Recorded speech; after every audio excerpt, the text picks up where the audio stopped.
विष्णु ने अपने समाज के बाहर शादी की थी, इसलिए उसे गांव से दूर रहने की सजा मिली थी। विष्णु अपर्णा अपनी बेटी पल्लवी के साथ खाड़ी के पास रहते थे। रोज सवेरे विष्णु मजदूरी के लिए दूसरे गांव निकल जाया करता। रास्ते में वो पल्लवी को उसके स्कूल छोड़ता था। यहाँ घर में अपर्णा अकेली रहती थी। घर का सारा काम करने के बाद भी उसके पास समय बचता था, इसलिए वो खाड़ी से मछलियाँ पकड़ती। रोज मछलियाँ पकड़ पकड़ कर अपर्णा इस काम में माहिर हो चुकी थी। अब वो अपने हाथ से ही मछलियाँ पकड़ सकती थी। ये हुई ना बात, आज तो मछली फ्राई बनाऊंगी। जो भी मछली अपर्णा खाड़ी में पकड़ती थी, उसे वो घर ले जाकर साफ करके पकाया करती थी। खुशबू तो बहुत अच्छी आ रही है, उम्मीद है स्वाद भी अच्छा ही होगा। शाम को जब विष्णु और पल्लवी घर लौटते थे, तो अपर्णा उन्हें खाने के साथ साथ मछली भी देती थी। चक्कर बताइए, आज कैसी बनी है? अम्मी, इसमें चखना क्या है? आपने बनाई है तो जायकेदार ही होगी। अच्छा, ऐसी बात है? हाँ अम्मी, मैं जब आपके हाथ की बनी मच्छी अपने दोस्तों को खिलाती हूँ ना, तो वो लोग पूरा डिब्बा चट कर जाते हैं और फिर कहते हैं कि तेरी अम्मी बहुत अच्छी मछली बनाती है। अच्छी बात है। हाँ हाँ, मछली तो तुम बहुत ही लजीज बनाती हो पन्ना, इसमें कोई शक नहीं है। मछली से याद आया, मैं सोच रही हूँ कि मैं रोज ज्यादा मछलियाँ पकड़कर उन्हें बाजार में फरोख्त करूँ। इससे मुझे कुछ पैसे भी मिल जाएंगे। हाँ, बेच तो सकती हो, तुम्हें तो मछलियाँ पकड़ना भी आता है। हाँ, तो कल से ही काम की शुरुआत करती हूँ। अगले रोज अपर्णा ने कई सारी मछलियाँ पकड़ी और फिर उन्हें एक टोकरी में भरकर बाजार की तरफ रवाना हो गई। ताजी ताजी मछलियाँ, आज की पकड़ी गई बिल्कुल ताजी मछलियाँ। मीठे पानी की मछलियाँ है क्या? नहीं दीदी, खारे पानी की मछलियाँ हैं, खाड़ी की। नहीं नहीं, मुझे नहीं चाहिए। कई लोग अपर्णा के पास मछलियाँ देखने आए, लेकिन बहुत ही कम लोगों ने मछलियाँ खरीदी। ये देखकर अपर्णा गमगीन हो गई। कोई बात नहीं, आज का पहला दिन है, हो सकता है कि कुछ दिनों में मछलियों की फरोख्त अच्छी हो। अपर्णा ने खुद को दिलासा दिया और टोकरी लेकर घर की जानिब चल पड़ी। अगले रोज भी अपर्णा ने ताजी मछलियाँ पकड़ ली और उन्हें फरोख्त करने के लिए बाजार पहुँची।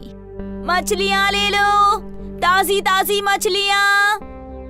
आज भी वही हाल था, मछलियाँ बिक ही नहीं रही थी। ऐसा कई रोज तक चलता रहा और फिर अपर्णा पूरी तरह निराश हो गई। वो मछलियों की भरी हुई टोकरी लेकर घर पहुंची। उदास होकर उसने खाना बनाया। विष्णु जब घर लौटा तो वो समझ चुका था कि उसकी बीवी का मूड खराब है। क्या बात है अपर्णा? कि मछलियाँ फरोख्त करके कुछ पैसे कमाऊंगी, पर मेरी मछलियाँ तो कोई खरीदता ही नहीं।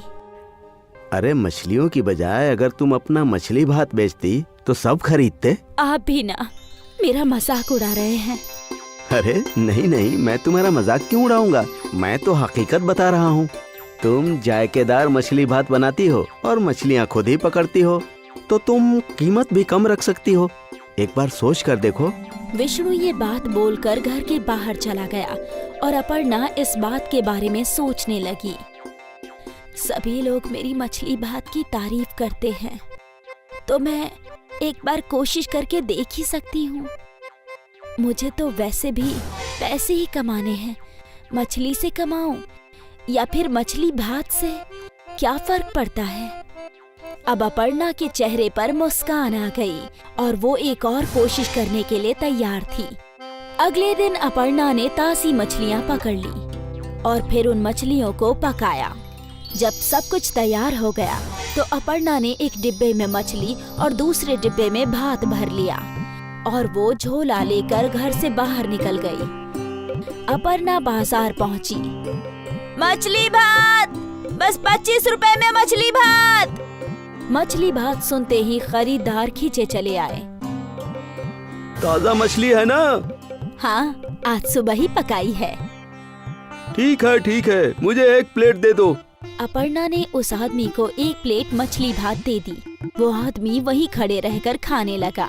उसकी मछली की खुशबू फैलने लगी और कई और ग्राहक अपर्णा के पास आए। मुझे भी 1 प्लेट देना। जी।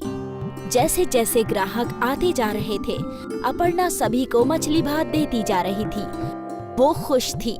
हर प्लेट के उसे 25 रुपए मिल रहे थे और थोड़ी देर में ही उसका सारा मछली भात खत्म हो गया और वो अपने घर की जानिब चल पड़ी।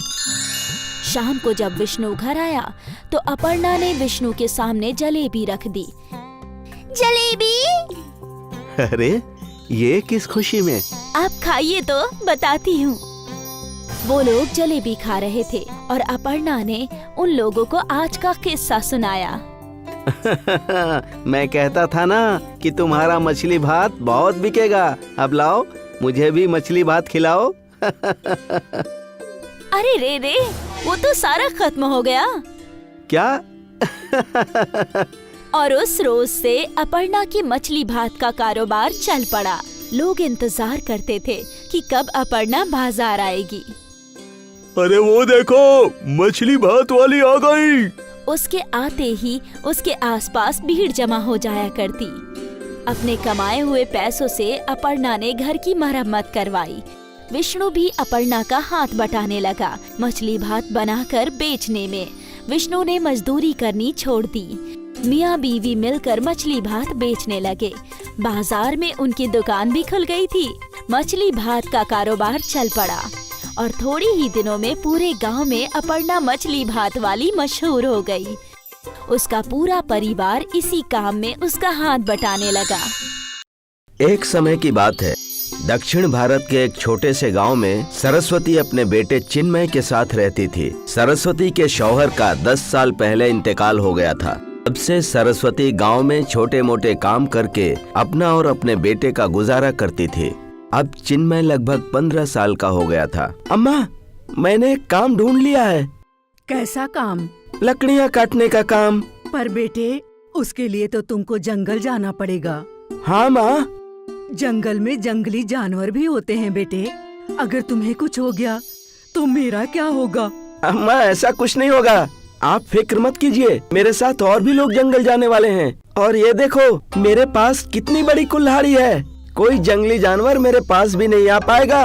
अपना ख्याल रखना बेटे। हाँ अम्मा, आप फिक्र मत कीजिए। अगले दिन से चिन्मय बाकी लकड़हारों के साथ जंगल जाने लगा। लकड़हारों ने उसे लकड़ियाँ काटने सिखाया। वो भी जल्दी जल्दी काम सीख रहा था। ऐसे ही कई दिन बीत गए। बरसात के मौसम में एक दिन चिन्मय अकेले ही जंगल आ गया। वो लकड़ियाँ खोज रहा था। सारी लकड़ियाँ गीली थीं। ये सब तो गीली लकड़ियाँ हैं। थोड़ा आगे चलकर देखता हूँ। चिन्मय घने जंगलों में पहुँच गया। वहाँ अचानक उसे किसी के रोने की आवाज आने लगी। वो आवाज का पीछा करते हुए एक झाड़ी में जा पहुँचा, जहाँ उसने देखा कि एक लड़की दरख्त पर लटकी हुई थी और रो रही थी। अरे अरे अरे अरे, तुम यहाँ कैसे अटकी हुई हो? चिन्मय उस लड़की को खींचना चाहा तो उसने देखा कि उस लड़की के पर हैं। ये क्या, तुम्हारे तो पर हैं? हाँ, मैं परी हूँ। पहली बार धरती लोग घूमने आई थी। रात के अंधेरे में एक शेरनी मेरे पीछे पड़ी थी। मैं डर कर भागने लगी और यहाँ तक आ गई। मैं शेरनी से तो बच गई, पर तब से मैं निकल नहीं पा रही हूँ। मेरे पंख भी जख्मी हो गए हैं, देखो। चिन्मय ने अपनी कुल्हाड़ी से झाड़ियाँ काटकर परी को आजाद कर दिया। शुक्रिया, तुमने मुझे आजाद किया। तुम्हारा बहुत बहुत शुक्रिया। अब तुम मेरे साथ घर चलो। तुम जख्मी हो, इस हालत में तुम उड़ नहीं पाओगी, और अगर तुम इस जंगल में रही तो किसी न किसी जंगली जानवर का शिकार हो जाओगी। तुम मेरे साथ चलो। शायद तुम ठीक कह रहे हो। मगर तुम्हारे ये पर अगर इंसानों ने इसे देख लिया तो? कोई नहीं देखेगा। परी ने जादू किया और वो परी से एक मामूली लड़की में बदल गई। आप चलो। चिन्मय परी को अपने साथ घर ले आया और घर जाकर उसने अपनी अम्मा को सब कुछ बता दिया। अम्मा, परी के ठीक होने तक हमें इसका ख्याल रखना होगा।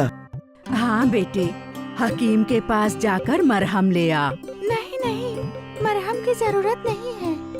परियां अपनी खुद की ताकत से ही ठीक हो जाती हैं।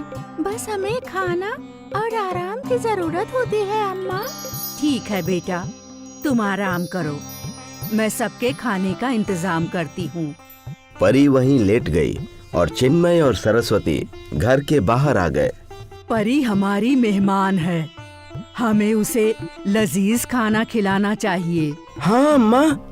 बेटे, हमारे पास पैसे भी तो नहीं हैं, पर ये ताजी सेंग की फलियां उगी हैं। सोचा था कुछ दिन बाद तेरी सालगिरह पर बनाऊंगी, लेकिन आज परी के लिए बना देती हूँ।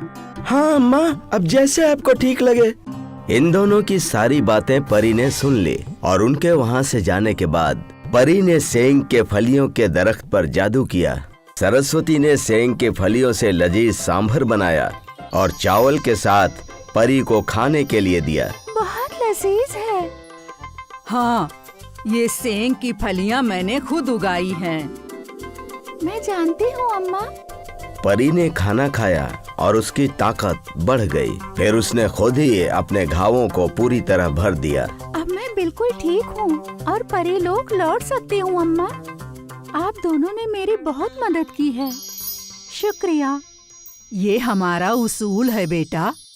अम्मा, मैं आपको कुछ देकर जा रही हूँ, आप इसे कबूल फरमाइए।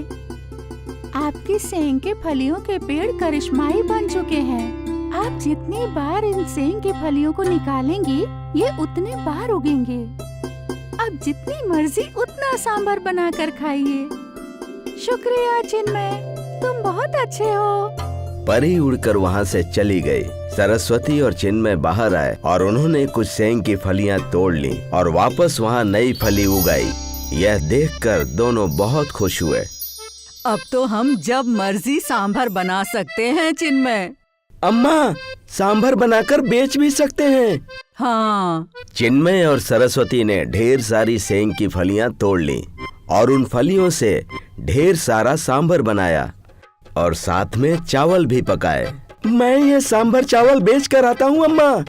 सांभर चावल का डब्बा लेकर चिन्मय बाजार पहुंचा। लोग उसका सांभर चावल बड़े मजे लेकर खा रहे थे और उसे पैसे दे रहे थे। उस दिन से सरस्वती रोज सेंग की फलियां तोड़कर उससे सांभर बनाया करती थी और चिन्मय इन सांभर चावल को बाजार में बेचता था। जादुई सेंग की फलियों से बना सांभर और चावल चिन्मय और सरस्वती के गुजारे का जरिया बन गया। उसके बाद सरस्वती कभी किसी के घर काम करने नहीं गए और न ही चिन्मय लकड़ियां काटने जंगल गया। अब वो दोनों सांभर चावल बेचकर ही अपना गुजारा कर रहे थे। आनंदपुर नाम का एक छोटा सा गांव था। ये गांव बहुत ही पिछड़े गांव में से एक था। इस गांव में एक भी दवाखाना या स्कूल नहीं था। किसी को कोई तकलीफ होती तो वो 5 कोस दूर के गांव में दवाखाने में जाया करता था। अरे खाला, कहाँ जा रही हो? अरे बेटा, इस उम्र में घुटनों में दर्द रहता है, डॉक्टर को दिखाने दवाखाने जा रही हूँ। खाला, मैं भी वहीं से आ रहा हूँ। आज दवाखाने में डॉक्टर नहीं है और सुना है अगले 1 हफ्ते तक नहीं आएंगे। हे भगवान, 1 हफ्ता, तब तक मेरे घुटने के दर्द का क्या होगा? अब भगवान ही हम ज़ईफों को दर्द से निजात दिला सकते हैं। गांव वालों की ये बातें वहाँ से गुजर रहे 2 ठगों ने सुन ली। अरे मटरू, तू भी वही सोच रहा है जो मैं सोच रहा हूँ? हाँ, इन गांव वालों को बेवकूफ बनाना बेहद आसान होगा। शुक्र है कि अभी भी गांव में दवाखाना नहीं है, वरना हम जैसे ठगों का गुजारा कैसे होता। गट्टू और मटरू गांव के पास के एक जंगल में गए और आग जलाकर घी को गर्म करने लगे। रुक, मैं अभी आया। गट्टू जंगल से कुछ पत्तियां और लकड़ियां तोड़कर ले आया और उसने इन्हें भी घी में डाल दिया। ये क्या है? कुछ नहीं, ऐसे ही। कुछ तो होना चाहिए ना बाम में, वरना लोग हमें किस बात के पैसे देंगे? लोगों को ठगना भी तो है ना, हैं? ठीक है ठीक है, कितना वक्त लगेगा इसे गाढ़ा होने में? अरे अभी वक्त है, तब तक चल हम दरिया से पानी पीकर आते हैं। गट्टू और मटरू पानी पीने भीतर की जानिब चले गए। इन दोनों की ये गुफ्तगू एक साधु बाबा ने सुन ली थी और वो समझ गए थे कि ये दोनों ठग नकली बाम फरोख्त कर पैसे लूटने वाले हैं। साधु बाबा घी के पास गए और अपने थैले में से कुछ जड़ी बूटियां उन्होंने उस घी में डाल दी और मुस्कुराकर वहां से चले गए। कुछ देर बाद गट्टू और मटरू लौटे। घी गाढ़ा हो चुका था। अब ये डिबिया में भरने के लिए तैयार है। गट्टू और मटरू ने उस घी को डिब्बियों में भरना शुरू कर दिया। कल तो हम लोग माला माल हो जाएंगे। हाँ, लेकिन इससे कब्ल की गांव वालों को इल्म हो कि हमारे बाम नकली हैं, हम वहाँ से 9-2-11 हो जाएंगे। अगली सुबह गांव में मटरू और गट्टू ने अपनी दुकान लगाई। जादुई बाम सारे मर्जों का इलाज। पेट दर्द, सर दर्द, कमर दर्द, घुटनों का दर्द, सारे दर्दों का इलाज।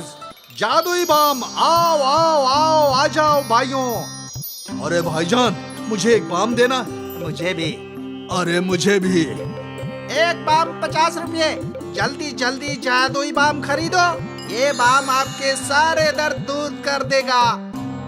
गांव वाले धड़ाधड़ जादुई बाम खरीदने लगे और गट्टू पैसे जमा करने लगा। मटरू और गट्टू बेहद खुश थे। तभी वहाँ गांव के एक मुखिया जी आए। मुखिया जी के सिर में दर्द था। अरे बाम वाले, अपना ये जादुई बाम मेरे सिर पे लगा। अगर मेरा सिर दर्द दुरुस्त हो गया तो मैं तेरे बाम को जादुई मानूंगा, वरना सभी गांव वाले तुम्हें पीट पीट कर तुम्हारी चटनी बना देंगे, समझे? ये सुनकर गट्टू और मटरू डर गए थे। उन्होंने ख्वाब में भी नहीं सोचा था कि ऐसा कुछ होगा। अरे मुंह क्या देख रहे हो? मेरा सिर दर्द से फटा जा रहा है। जल्दी अपना बाम लगाओ। गट्टू ने डरते डरते मुखिया के सिर पर बाम लगाया और कुछ ही देर में मुखिया के सिर का दर्द गायब हो गया और मुखिया के चेहरे पर मुस्कान आ गई। अरे वाह वाह, ये करिश्माई बाम है, जादुई बाम है। मिनटों में मेरे सर का दर्द गायब हो गया। मुझे तो 2 डिबिया दे दो। हाँ। मुखिया ने 100 रुपए दिए और 2 डिबिया खरीद ली और ये करामात देखकर गांव वाले सभी जादुई बाम पर टूट पड़े और सारी डिबियां खत्म हो गई। गट्टू और मटरू हैरान थे। उनके फर्जी बाम ने मुखिया का सिरदर्द कैसे दुरुस्त किया। खैर, उन दोनों ने पैसे तो कमा लिए थे। गट्टू, ये सब कैसे मुमकिन हुआ होगा? मुझे लगता है जो जंगली पत्तियां और लकड़ियां मैंने डाली थी, शायद वो कोई जादुई बूटी हो। हाँ, एक काम करते हैं, आज भी वैसे ही बाम बनाते हैं। अगर ये कारोबार चल गया तो हमें लोगों को ठगने की जरूरत ही नहीं। बिल्कुल। एक बार फिर गट्टू और मटरू दोनों घी को पकाकर बाम बनाने लगे। पिछली मर्तबा की तरह मटरू ने घी में कुछ पत्तियां और लकड़ियां तोड़कर डाल दी। इसमें अभी बहुत वक्त है, चल जरा पानी पीकर आते हैं। आज भी जैसे ही मटरू और गट्टू जंगल की जानिब गए तो वो बाबा आए और मुस्कुराकर उन्होंने अपने झोले से कोई जड़ी बूटी उस घी में डाल दी। लेकिन तभी मटरू और गट्टू लौट आए। मुझे इल्म था कि इन सब के पीछे कोई और ही है। आखिर हम दोनों कोई अच्छी चीज बना कैसे सकते हैं? कौन है आप? आपने घी में जड़ी बूटी क्यों डाली? बाबा ने मुस्कुराते हुए कहा, तुम दोनों को नेक रास्ते पर लाने के लिए अगर मेरी मदद से तुम दोनों गलत रास्ता छोड़ सकते हो तो मैं तुम्हारी जरूर मदद करूंगा। ये देखो, ये वो जादुई बूटी है जो मैंने तुम्हारे घी में डाली थी। इस जड़ी बूटी से सारे दर्द दुरुस्त हो जाते हैं। लेकिन ये हमें कहाँ मिलेगी? आओ मेरे साथ। बाबा उन दोनों को दरिया के पास ले गए जहाँ वो जड़ी बूटी उगती थी। ये देखो, ये रही।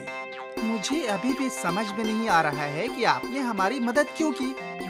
आपको हमारे पैसे चाहिए? मुझे पैसे नहीं चाहिए, सिर्फ एक वादा चाहिए। कैसा वादा? आज से तुम दोनों नेकी की राह पर चलोगे और ईमानदारी से लोगों को बाम फरोख्त कर पैसे कमाओगे, कभी किसी को नहीं ठगोगे। बाबा की नेक दिली देखकर मटरू और गट्टू ने उन्हें वादा दे दिया और फिर उस रोज से दोनों ने ईमानदारी से जादुई बाम बनाया।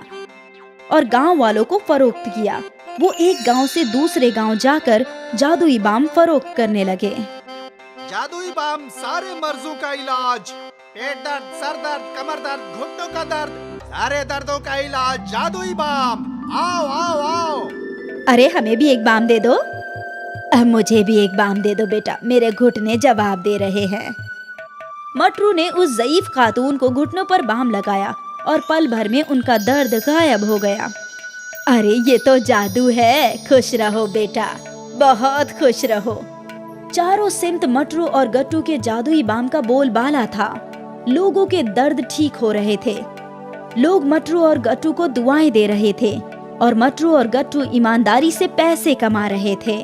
उन दोनों ने मुकम्मल तौर से ठगना छोड़ दिया। इस तरह जादुई बाम ने दो ठगों को ईमानदार और नेक इंसान बना दिया।